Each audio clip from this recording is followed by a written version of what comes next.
So I'm David Lewis. I'm the Dean of the University Library at Indiana University, Purdue University, Indianapolis, usually known as Iupui. There are a number of things that we're doing, but I think the one I'd like to talk about has to do with collections and different ways that we've begun to think about how we're approaching using our collections money. And it's actually my view that as opposed to my entire career, we're actually in a position where we can begin to see strategies that will allow us to do more with the same amount of money, or conceivably even a little bit less.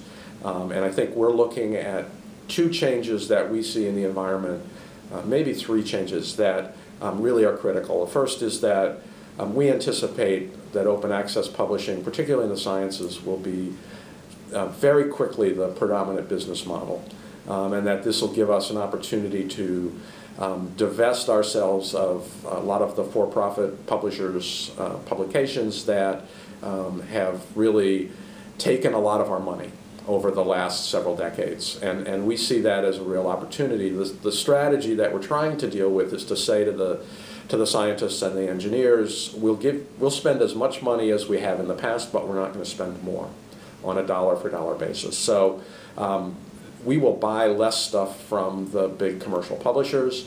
And in general, while the faculty are not excited about that, they recognize the issues and they'll deal with what they have to deal with. The other thing that works really well for us is that interlibrary loan and document delivery has gotten hugely quicker so we can get away with this because we can get things very, very quickly.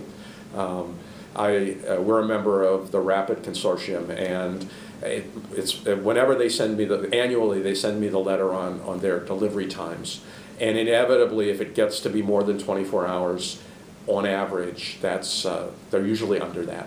So faculty can get almost anything that they really need very quickly, even if we don't subscribe to it. So we anticipate being able to hold our expenditures for science journals constant going forward. At least that's the stated goal. We'll see if we can get away with it. The other thing that I think we'll see change really quickly, much more quickly than I think people expect, has to do with books, with monographs. Part of it will be changing to electronic books. And it's my pretty clear view that anybody who buys electronic books in any way other than patron-driven purchasing is wasting money.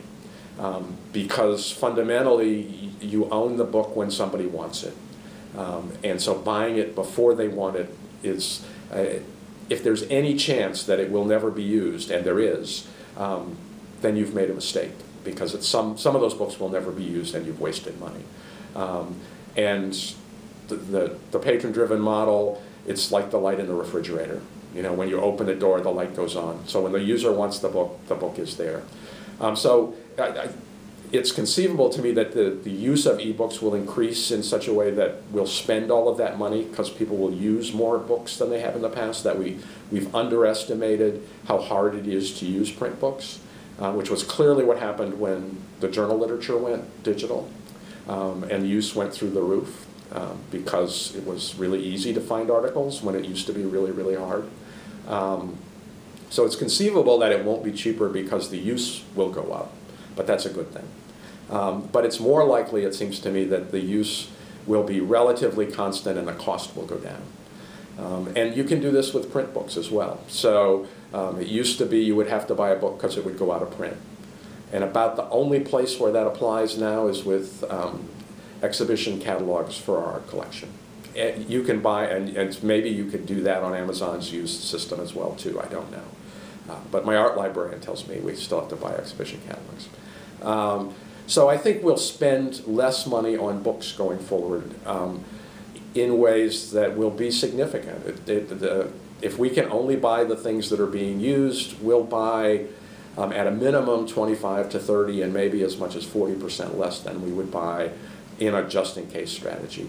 And that's a significant amount of money, both in terms of our expenditures and the costs of managing those books, is that generally we say, and I don't know if I could prove it, that it costs as much to buy and purchase and process the book as catalog it as it does the cost that I pay for it. And if you look at the studies, it costs that much again to store the book for its useful life. So the cost of the space is real as well. So we have said publicly, in rooms where the chancellor has been sitting, that we anticipate that outside of places where the university develops new programs, we don't believe we're going to need huge amounts more money for libraries, for library materials.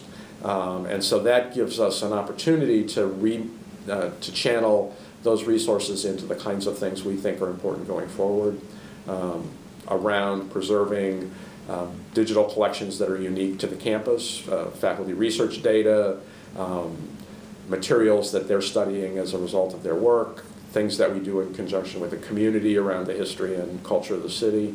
And it gives us an opportunity to develop capacities we haven't had, managing data, promoting scholarly communications, doing some things that traditionally we haven't done that we see as really what's going to be important going forward.